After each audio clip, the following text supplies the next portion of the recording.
Well, I was part of our Character of the Country segment, which we really thoroughly enjoy doing every week. Being here in Wanaka, we of course have to go and uncover a character amongst the Wanaka farming community. And there's not too many that go past knowing a lot about the farming history in Wanaka than George Wallis, who's standing beside me from Mount Barker Downs on the outskirts of Wanaka. How long have you been farming here now, George? I've been in Mount Barker Downs for 30 years, but my interest was not farming, was my machinery that I was using on the farm. So I was making work for my trucks and my tractors. And talking about trucks and tractors, there's some absolutely beautiful collection of vintage McCormicks and Internationals behind us that we're going to walk around and have a look at, that you can have a look if you're listening on the radiolive.co.nz website. But George, what's caught my eye to start with is this beautiful truck that we're standing behind. I think that if a strapping young man turned up in this and said, "Get in," I would happily do so. Can you tell me the story behind this beautiful truck? Well, this truck, there was International Harvester, had these for their zone managers and their salesmen, and every 2 years they updated it and they offered it to their clients, their runabouts. So I was lucky to get this one in 1963. I got it from the Harvester in Christchurch, and it had been driven by Albert Small. He was the zone manager that went over to the west coast and it was just a lovely machine. And a lovely lady fell in love with you because of this lovely machine, I understand. Oh, I don't think so. I don't think. Well, I hope it wasn't that. But anyway, when I would be travelling from Haast up to Christchurch, and that was my form of transport.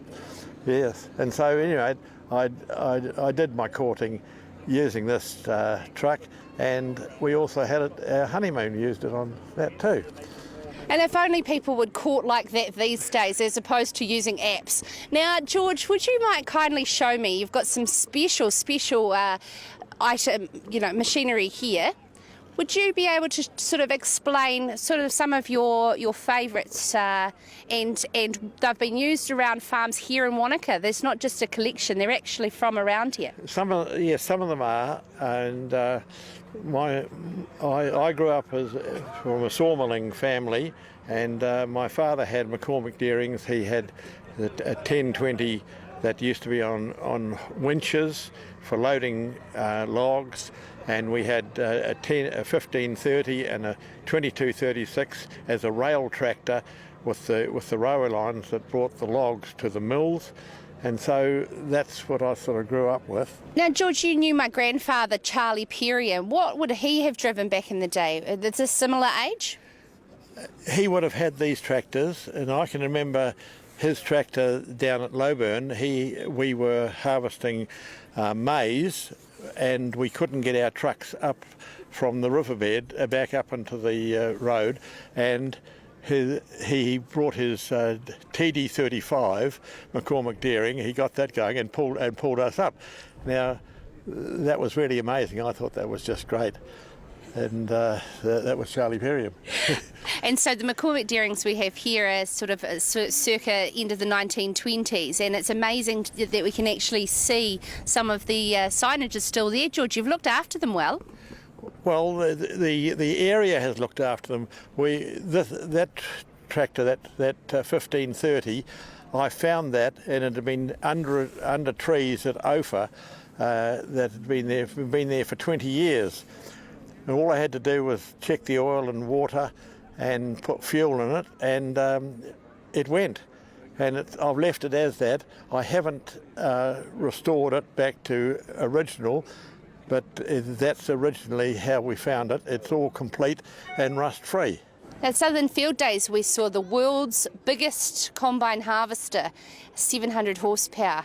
And behind us, George, is one of your harvesters which would have been quite a beast back when you first purchased it. Well, yes, this is an actual flow combine. International, of course, and this one came out in 1982. It's still current. We're still using it, and It's very good. Yes, the International Harvester was superseded by Case International, and they went from there. So, George, things have changed a lot since your original days of starting your contracting business. What's for the good and what's for the bad, have you seen? Oh, well, all the big machinery, the days of the smaller tractor and everybody doing their ploughing and their disking and their harrowing and everything is all superseded now by all this new gear that's here, and they just do one pass. What used to take a farmer about 3 weeks to do is now done in about 2 days, and that's just the difference. And we haven't got these small tractors that a farmer had, and he did all his own work.